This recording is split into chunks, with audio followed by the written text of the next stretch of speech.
नमस्कार दोस्तों। आज हम आपको सुनाएंगे संतोषी माता की व्रत कथा।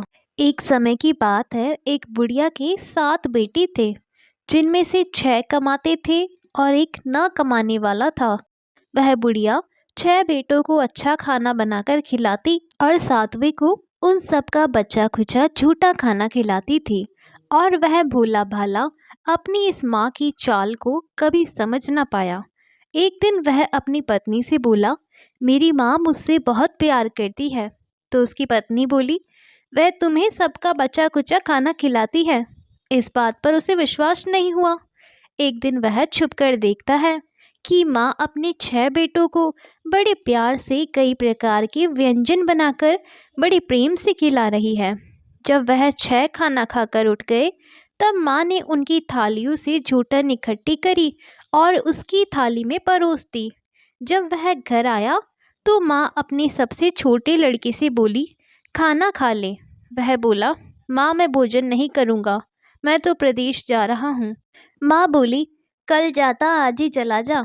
वह घर से निकल गया और गौशाला में पहुंचा, जहां उसकी पत्नी गोबर की उपले थाप रही थी। पति अपनी पत्नी के पास गया और बोला, मैं प्रदेश जा रहा हूँ, कुछ समय के बाद आऊँगा। तुम संतोष से रहना और अपने धर्म का पालन करना। इस पर उसकी पत्नी बोली, स्वामी आप आनंद से जाइए, मेरी चिंता मत करिए, मैं तो राम भरोसे रह लूँगी। ईश्वर आपकी सहायता करे। अपनी कोई निशानी मुझे दे दीजिए, जिसे देखकर मैं धीरज करती रहूँगी।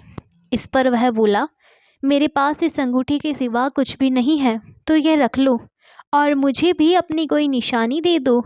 वह बोली, मेरे पास तो कुछ भी नहीं है, बस यह गोबर से भरे हाथ है। यह कहकर उसने अपने पति की पीठ पर गोबर के हाथ की थाप मार दी। वह चल दिया। चलते चलते वह दूर किसी नगर में पहुंचा और एक व्यापारी की दुकान पर जाकर बोला, भाई मुझे नौकरी पर रख लो। व्यापारी को नौकरी की ज़रूरत थी, तो वह बोला, ठीक है, लेकिन तनख्वाह तुम्हारा काम देखकर ही बताऊंगा। वह वहीं रहने लगा और सुबह 7 से रात के 9 बजे तक नौकरी करने लगा। थोड़े ही दिनों में वह व्यापारी का सारा लेन देन और हिसाब किताब करने लगा। कुछ ही समय में सेठ ने उसे आधे मुनाफे का हिस्सेदार बना दिया। 12 वर्ष में वह नामी सेठ बन गया। इधर उसकी पत्नी को सास और जेठानियाँ बड़ा कष्ट देने लगी। उसे लकड़ी लेने जंगल में भेजती, भूसे की रोटी देती, फूटे नारियल में पानी देती। वह बड़े कष्टों से जीवन बिता रही थी। एक दिन जब वह लकड़ी लेने जा रही थी, तो रास्ते में उसने देखा एक मंदिर में कुछ औरतें व्रत कर रही है और कथा सुन रही है। तो वह पूछने लगी, ये क्या व्रत कर रही हो? इसे करने से क्या होता है और ये कैसे करते हैं? तब एक स्त्री बोली, अपनी संतोषी माता का व्रत है, इसे करने से मनोवांछित फल प्राप्त होता है और गरीबी, मन की चिंताएं, कलह, रोग आदि सब नष्ट हो जाते हैं। संतान सुख, धन, शांति और मन पसंद वर मिलता है और दूर गए पति के दर्शन होते हैं। उन्होंने उसे व्रत की विधि बता दी। उसने रास्ते में सारी लकड़ियां पीस दी और उन पैसों से गुड़ और चना खरीद लिया और व्रत की तैयारी कर संतोषी माता के मंदिर में पहुंची और माता से दुखी होकर विनती करने लगी, माँ मैं अज्ञानी हूँ और बहुत दुखी हूँ, मैं आपकी शरण में हूँ, मेरा दुख दूर करो। अब वह हर शुक्रवार ऐसा ही करती। एक दिन माता को उस पर दया आ गई। एक शुक्रवार उसके पति का पत्र आया और अगले शुक्रवार को पति का भेजा धन उसे मिला। अब वह माता के मंदिर में गई और उनके चरणों में गिरकर रोने लगी। बोली, माँ मैंने पैसे कम मांगे थे, मुझे तो अपना सुहाग चाहिए, मैं तो अपने स्वामी के दर्शन और सेवा करना मांगती हूँ। तब वह संतोषी माता ने प्रसन्न होकर कहा, जा बेटा, तेरा पति जल्दी ही आएगा। वह प्रसन्न होकर घर गई और काम काज में लग गई। उधर संतोषी माता ने स्वप्न में उसके पति को पत्नी की याद दिलाई और घर जाने को कहा। वह बोला, माँ मैं कैसे जाऊँ, परदेश की बात है, लेन देन के कई हिसाब बाकी है।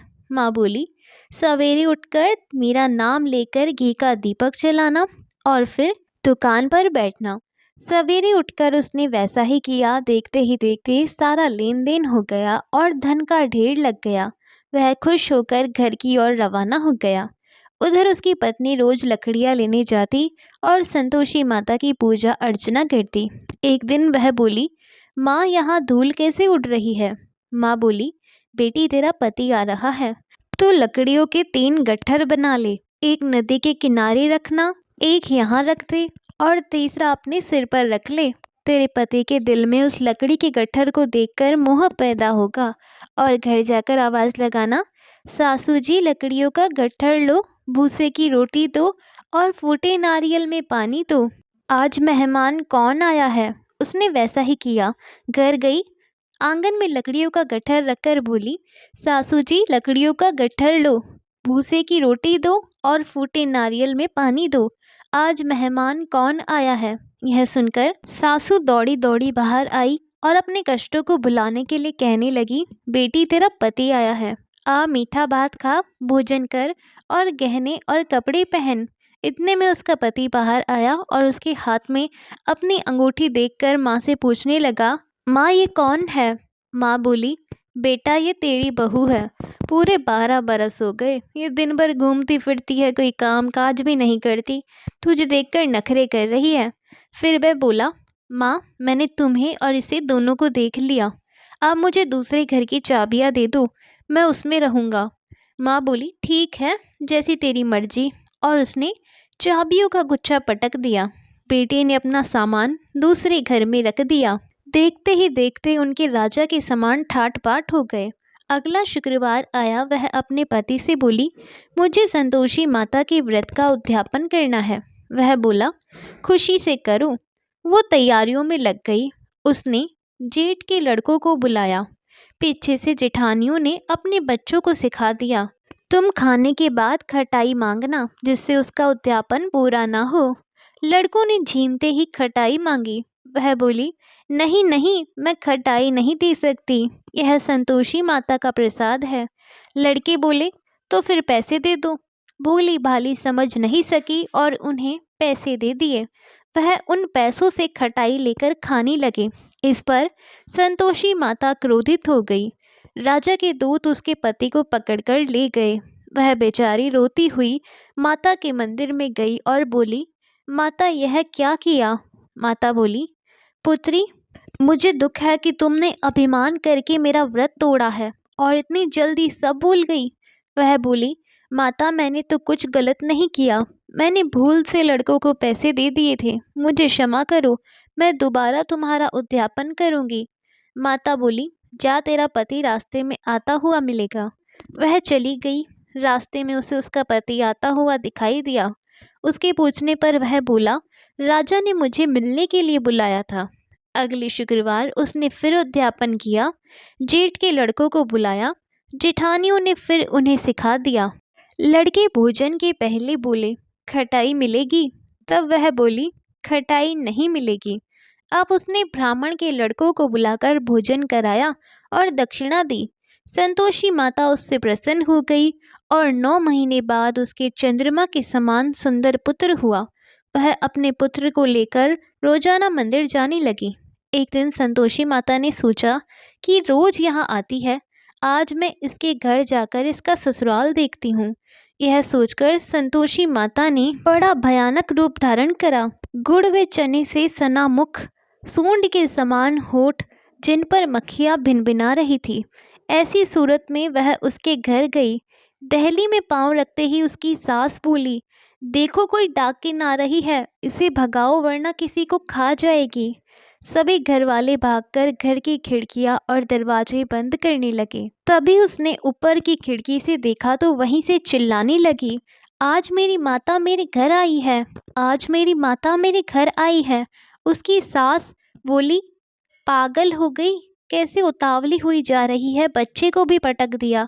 बहू बोली, माताजी, मैं जिन संतोषी माता का व्रत करती हूँ, यह वह माता है। ऐसा कहकर उसने सारी खिड़कियाँ और दरवाजे खोल दिए। सबने संतोषी माता के चरण पकड़ लिए और विनती कर कहने लगे, हे माता, हम मूर्ख हैं, अज्ञानी हैं, पापिनी हैं, आपके व्रत की विधि हम नहीं जानते। व्रत भंग कर हमने बहुत बड़ा अपराध किया है। जगत माता हमारा अपराध क्षमा करे। माता बहुत खुश हुई। संतोषी माता जिस प्रकार अपने बहू को फल दिया, वैसा ही इस कहानी को कहते, सुनते और हुंकारा भरते सबको देना। दोस्तों, संतोषी माता को संतोष, सुख, शांति और वैभव की माता के रूप में पूजा जाता है। माता संतोषी भगवान श्री गणेश की पुत्री है। इनका यह व्रत करने से धन, विवाह, संतान आदि भौतिक सुखों में वृद्धि होती है। यह व्रत शुक्ल पक्ष के प्रथम शुक्रवार से शुरू होता है और 16 शुक्रवार तक व्रत कर इसका उद्यापन किया जाता है। गुड़ और चने का भोग माता को लगाया जाता है। यह व्रत करने वालों को खट्टी चीज़ों को नहीं खाना चाहिए और ना ही हाथ लगाना चाहिए। बोलिए संतोषी माता की जय।